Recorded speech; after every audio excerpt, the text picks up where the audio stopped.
Hello guys, welcome back to my YouTube channel. Welcome back to another video. Thank you so much for tuning in once again. If you're new here, please be sure to hit the subscribe button and join the family. Once again, I appreciate your constant support on this channel. Guys, with today's video, it's something you guys have been asking me for so long, so I thought to address it.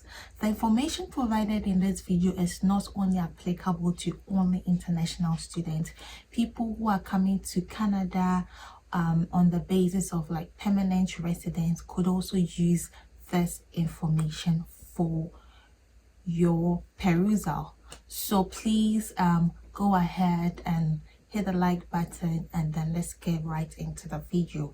In today's video, we are going to be talking about the important things that you need to know before coming to Canada. And so let's get right into it.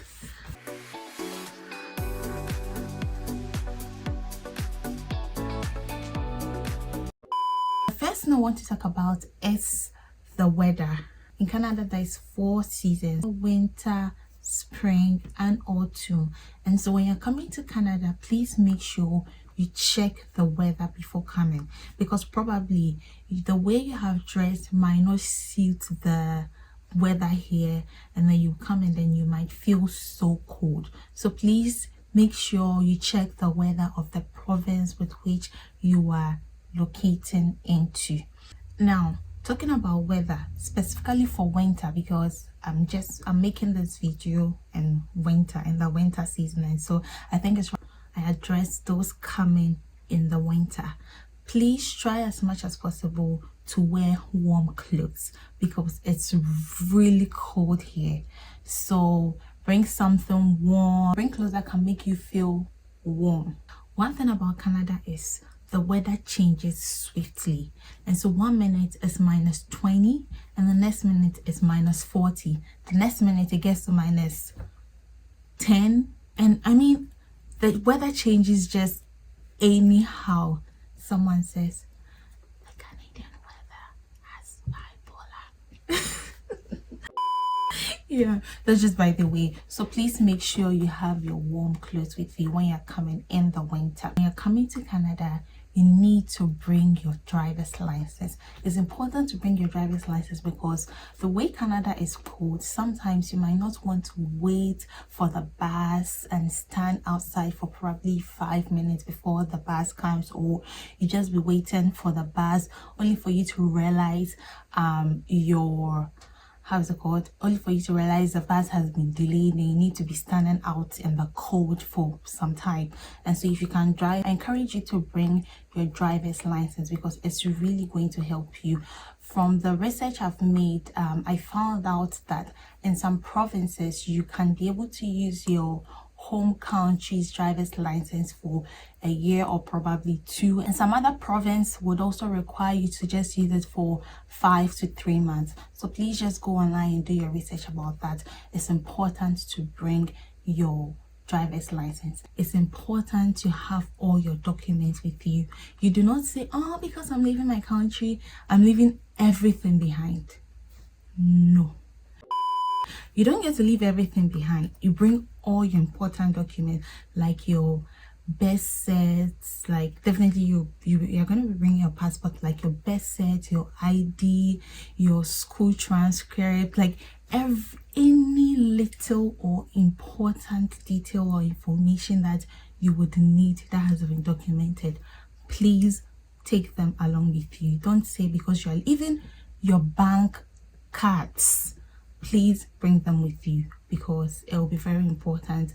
You need bank cards like your ATM, checkbooks and things like that, because when you're here you might want to do a few transactions. Also, this information is just for anybody who needs it, but because I'm from Ghana, I'll be making specific references to Ghana.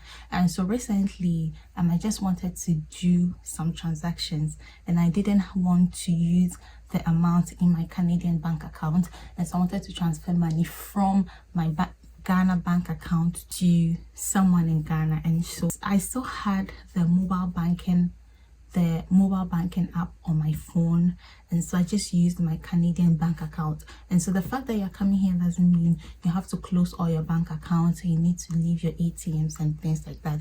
Please use them because they are very important. So know this before you come here. Another thing you need to know is the currency. You can use your home currency when you're coming to Canada. So guys, these are the Canadian currencies. So this is the $50.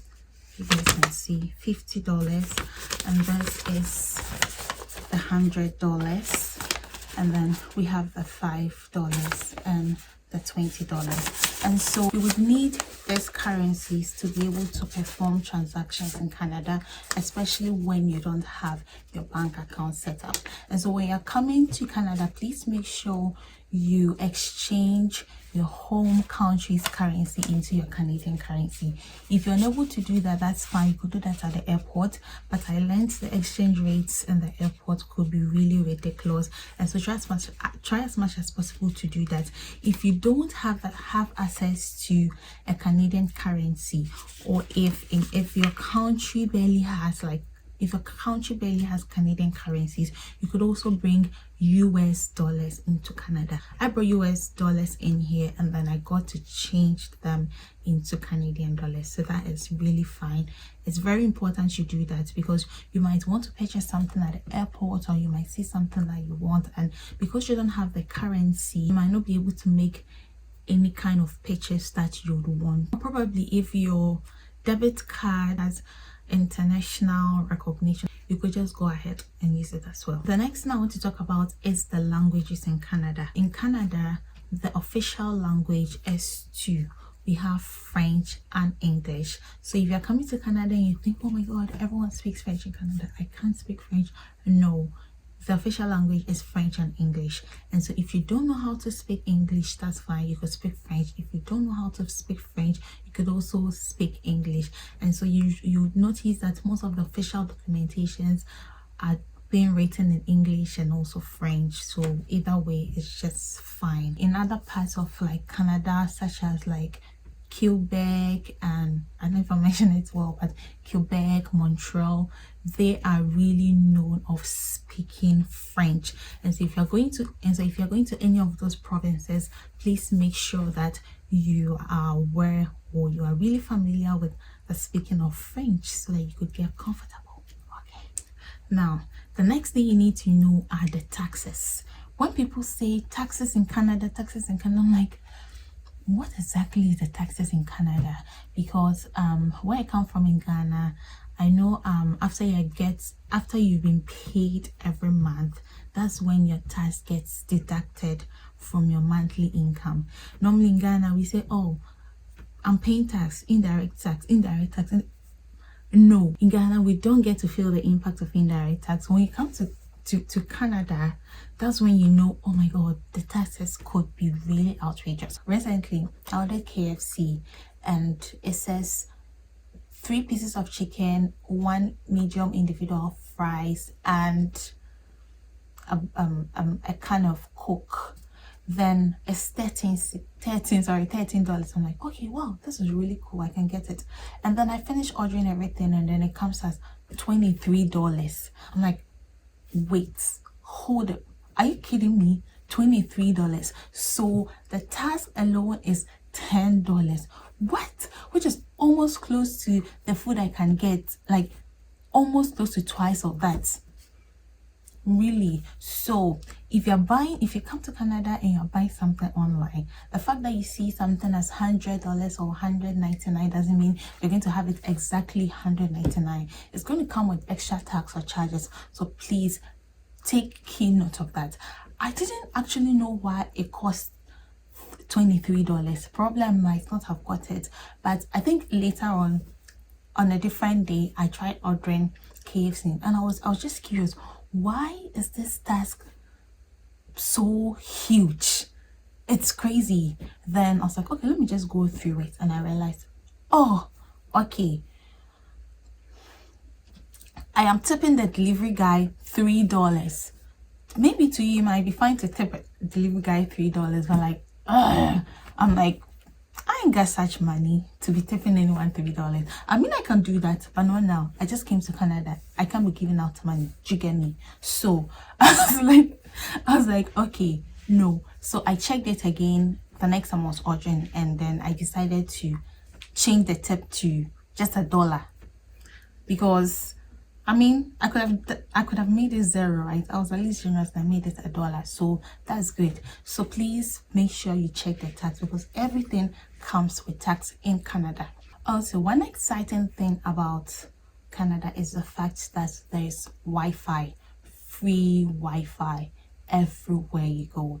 If you're even on the park, if you just go to the mall, if you're walking back on the street, there's Wi-Fi. When you enter a mall, you get a notification, like log into the Wi-Fi without any password. Even at places where there is password, you have easy access to use it. So if you're coming to Canada and you didn't get maybe you don't have a Canadian number and you're wondering how you can call your family or contact your family, even at the airport there's free Wi-Fi. So all you need to do is to just log in and then text your loved ones and tell them you are safe, and it saves you the stress from having to get on a plan that first week you come here or 2 weeks, provided you are okay and you have settled in fine. But if you haven't settled in, you don't need to rush and go ahead and get a plan. Or if you're not financially stable, you don't have to rush and get a plan. That's one thing which is really cool about Canada, because there's free Wi-Fi. And then for the plans, please try and make sure you get the ones that you can pay for. Also, we have plans for international students. So if you're a student and you're coming to Canada, try to make sure you tell the service providers, oh, I'm an international student, so are there packages for international students? And I'm sure they're going to give you the one that best suits you. So keep that in mind. Another thing about Canada is it's multicultural. In Canada, there are different types of people here. So if you're coming here and you're like, I don't really know people and I might be sad and things like that. When I was coming to Canada, I didn't really know people. I mean, I kind of knew people who are here, but not in my city. Okay, so I am in Ontario and then my city is Thunder Bay. I didn't know people, but when you come here and then you meet people who come from your home country, you more or less like tend to have this bond, unless the people who came from your home country are weird. For instance, Black people in my city are really cool and welcoming. When we are here in Canada, we don't think of the fact that this person is Kenyan and this person is Uganda and this person is from Togo or Congo or Ghana or Benin, or just keep naming the African countries. You don't think if you're Black, then you join the fraternity and people are really ready to welcome you. Also, if you are from Portugal, Senegal, or even any other European countries, you're going to meet people who are from your home country, and that's how you create a bond in Canada. And so just feel free, just be open-minded and then come and meet new people. Another thing is the food we have here. When you're coming to Canada, you should just get ready to try new food. Just know that your taste buds is going to be put to test. When I came to Canada, everything tasted really sweet. Where I'm from, we really like pepper, or what people call hot sauce. Like, give me pepper. We like pepper. So I'm like, why is everything so sweet and cheesy? Oh my God, these people like cheese. So you can't be eating hot pepper. You can't be eating banku and fish and every time. Or you can't be eating like sweet food. Sorry, you can't be eating your home country food every time. So just get ready to come and explore different foods. Even though you might bring some food stuff from your home country, I bet you it cannot sustain you forever. We have delivery companies or people who ship food, who are into food shipment from like home country into Canada. You can use them anytime you want, but for the first 3 months, probably you might bring a few stuff from your home country which might sustain you. But aside that, you also be eating other new stuff, and you cannot be eating your home country, especially if you go to parties. you would have to try their stuff, and they taste blunt, and it's either less sugar. Sorry, no, they never go wrong with their sugar. So it's either less salt or less pepper or less spices. And so if you want to come with your spices, please go ahead and bring your spices, but in a very moderate quantity. And so one other thing you also need to know is your adapter. In Canada, the adapters we use in Africa is different from what we have in Canada. And so if you could purchase one, or you could order one in your home country before you come, that's fine. If you want to get some at the airport, whatever suits you, just go ahead and do that. But please make sure, or just know that the adapters we use is different. This reminded me of like a phone. Sometimes when people come here, their phones, for some weird reasons, phones are not able to sync with the plans they give them, so you have to get a new phone at all costs so that you can get into contact with your family. So in this case, the network or telecommunication network tries to derive a plan for you that you can be paying within intervals or things like that. Yes, but if you come here and your phone syncs with whatever plan you are getting or the telecommunication network, please just use your old phone and save your money, because there's a lot of things that you would have to sort out. So I advise that you keep your phone. I kept my phone. When I went and they said, oh, you need to get this plan, it works for your phone. I'm like, okay, great. They asked, do you want to change your phone? Do you want to upgrade to the newest version? I'm like, no, I am not ready for it, because it doesn't come free and you have to pay it, and you don't want to incur that kind of burden on your head. I think it's too stressful. Do away with that. Pretty much, I think I've spoken about the things that you need to know when coming to Canada. Spoken about the weather, adapters, your food, your clothes, the basic items. Now in the next video, I've spoken about the people too. In the next video, I'm going to be talking about the things you need to pack when coming to Canada, because that's the most asked questions from you guys. And specifically, I'm going to be talking about students coming in the winter, and then the other information could be generic for the other seasons in Canada. But please, those coming in winter, this information will do you really good. So please go to the next video, or you just have to subscribe and turn on your post notification so you can always be the first person to watch the video and get informed as well. That's it for now, and I'll catch you in the next video where I'll be talking about the things to pack when coming to Canada. The next video, I am excited about it because it's going to really benefit a lot of people, including Africans and whoever wants to come to Canada. And so thank you for watching the entire video. I hope that you did watch the entire video. If you didn't, then you missed out on important stuff, and so I would encourage you to go back and watch those videos. Thank you so much, and I would be back with more interesting and informative videos. Peace. Bye.